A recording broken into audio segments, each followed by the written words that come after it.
एक बार की बात है, राजा अकबर व बीरबल दरबार में बैठे कुछ अहम मामलों पर चर्चा कर रहे थे। तभी बीरबल ने अकबर से कहा, मुझे लगता है कि ज्यादातर पुरुष चोरों के गुलाम होते हैं और अपनी पत्नियों से डर कर रहते हैं। बीरबल की यह बात राजा को बिल्कुल भी पसंद न आई। उन्होंने इस बात का विरोध किया। इस पर बीरबल भी अपनी बात मनवाने पर अड़ गए। उन्होंने राजा से कहा कि वे अपनी बात को सिद्ध कर सकते हैं, मगर इसके लिए राजा को प्रजा के बीच एक आदेश जारी करवाना होगा। वह आदेश ये था कि जिस पुरुष के अपनी पत्नी से डरने की बात सामने आएगी, उसे दरबार में एक मुर्गी जमा करानी होगी। राजा बीरबल की इस बात पर तैयार हो गए। अगले ही दिन प्रजा के बीच आदेश कराया गया कि अगर यह बात सिद्ध हो जाती है कि कोई पुरुष अपनी पत्नी से डरता है, तो उसे दरबार में आकर बीरबल के पास एक मुर्गी जमा करवानी होगी। फिर क्या था, देखते ही देखते बीरबल के पास ढेरों मुर्गियां इकट्ठा हो गईं और सैकड़ों मुर्गियां महल के बगीचे में घूमने लगी।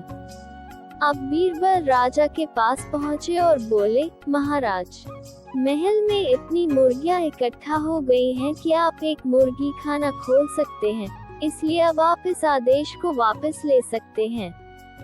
मगर महाराज ने इस बात को गंभीरता से नहीं लिया और महल में मुर्गियों की संख्या धीरे धीरे और भी ज्यादा बढ़ने लगी।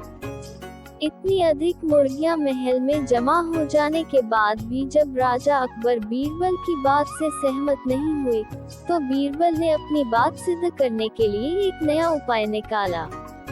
एक दिन बीरबल राजा के पास गए और बोले, महाराज, मैंने सुना है कि पड़ोस के राज्य में एक बहुत ही खूबसूरत राजकुमारी रहती है। अगर आप चाहें, तो क्या मैं आपका रिश्ता वहां पक्का कराऊं? ये सुनते ही राजा चौंक उठे और बोले, बीरबल, तुम ये कैसी बातें कर रहे हो?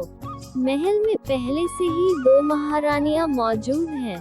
अगर उन्हें इस बात की भनक भी लगी, तो मेरी खैर नहीं होगी। ये सुनकर बीरबल ने तपाक से जवाब दिया, चलिए महाराज, फिर तो आप ही मेरे पास 2 मुर्गियां जमा करा ही दीजिए। राजा बीरबल का ऐसा जवाब सुनकर शर्मा गए और उन्होंने अपना आदेश उसी वक्त वापस ले लिया। कहानी से सीख। अकबर बीरबल की इस कहानी से हमें ये शिक्षा मिलती है कि बातों की चतुराई से हम किसी भी बात को मनवा सकते हैं। जरूरत है तो बस बीरबल की तरह चतुराई से अपना पक्ष रखने की।